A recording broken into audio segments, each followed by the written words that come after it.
વડોદરા મહાનગરપાલિકા દ્વારા તૈયાર કરવામાં આવેલ વિશ્વામિત્રી પ્રોજેક્ટની દરખાસ્ત આજે મળેલી સામાન્ય સભામાં મંજૂર કરવામાં આવી હતી.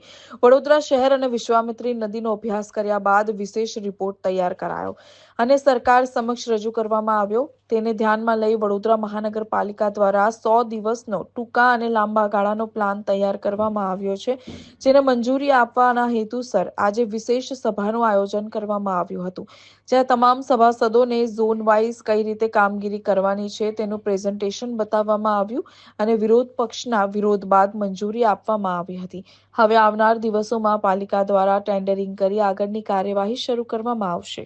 આપણે સૌ જાણીએ છીએ તેમ ગ્લોબલ વોર્મિંગને કારણે વરસાદની બદલાતી પેટર્નને લઈ અને આ વર્ષે વડોદરા શહેરમાં પૂરની પરિસ્થિતિનું જે નિર્માણ થયું અને એમાં જે પણ તકલીફો પડી, આ બધી જ સમસ્યાઓને ધ્યાને લઈ અને કેન્દ્ર સરકારશ્રી અને રાજ્ય સરકારશ્રીના માર્ગદર્શન, સાથ અને સહકાર અન્વયે એક આખી કમિટીની રચના કરવામાં આવી અને તેમના દ્વારા એક આખો રિપોર્ટ તૈયાર કરવામાં આવ્યો. આ રિપોર્ટ જે છે તેના પ્રેઝન્ટેશનનું આજરોજ વડોદરા મહાનગરપાલિકાના સર સયાજીરાવ સભાગૃહ ખાતે એનું સ્ક્રીનિંગ કરવામાં આવ્યું કે જેથી કરી અને વડોદરાના 19 વોર્ડના કુલ 76 કાઉન્સિલરશ્રીઓ જે પોતપોતાના વિસ્તારનું પ્રતિનિધિત્વ કરે છે તેમને આ પ્રેઝન્ટેશન બતાવવામાં આવ્યું.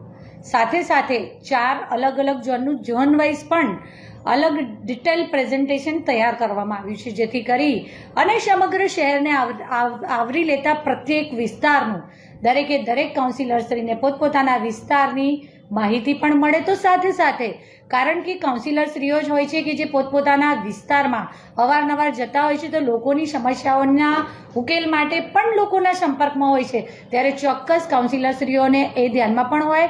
તો સાથે સાથે પૂરગ્રસ્ત પરિસ્થિતિ જ્યારે શહેરમાં હતી ત્યારે સૌ કાઉન્સિલરશ્રીઓ ખડે પગે શહેરીજનોની સાથે રહી અને બની શકે તેટલા મદદરૂપ થવાનો પ્રયત્ન કર્યો છે. તેમને દવાઓ પહોંચાડવાની હોય કે પાણી હોય કે ખોરાકની લોકોને રેસ્ક્યુ કરી સલામત સ્થળે ખસેડવાના હોય, આ બધા જ પ્રયત્નો બની શકે તેટલા લોકો સુધી પહોંચી અને લોકોને સહાય કરવાની કોશિશ કરતા રહ્યા છે.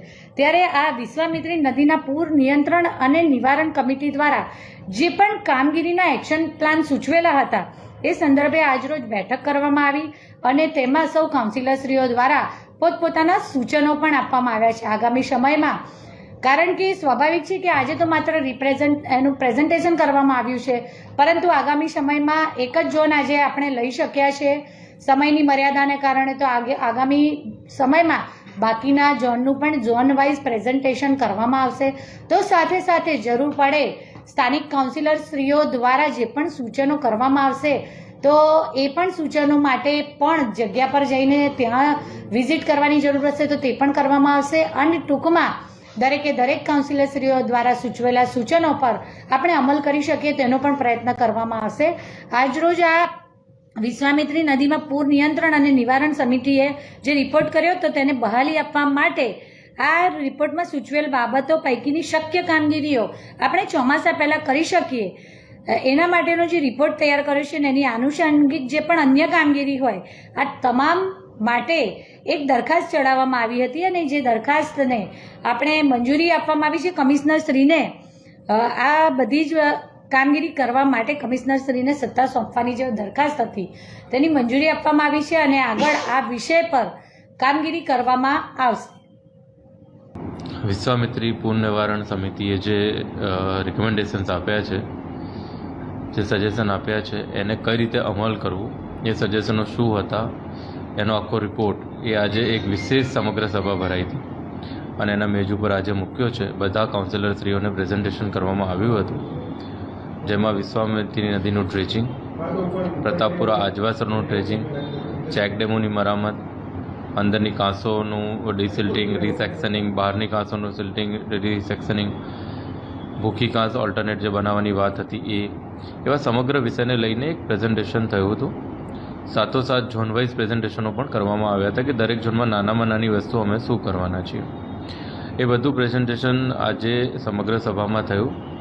માન્ય કાઉન્સિલરશ્રીઓએ એમના પર પ્રતિક્રિયા આપી છે, એમના સજેશનો આવ્યા છે, એ સજેશનો અમે એકોમોડેટ કરી રહ્યા છીએ અને સમગ્રતઃ બધાને સાથે રહી અને બધાનો એક યુનિફાઈડ વેમાં આ કામ આગળ ચાલે એની માટે થઈને આજે આખા એક્શન પ્લાનની રજૂઆત સમગ્ર સભામાં થઈ હતી. સમાચારોના સતત અપડેટ માટે આજે જ જોડાઓ TRC 24 કલાક સાથે. સબસ્ક્રાઇબ કરો અમારી YouTube ચેનલને અને ફોલો કરો TRC 24 કલાકને ફેસબુક અને ઇન્સ્ટાગ્રામ પર.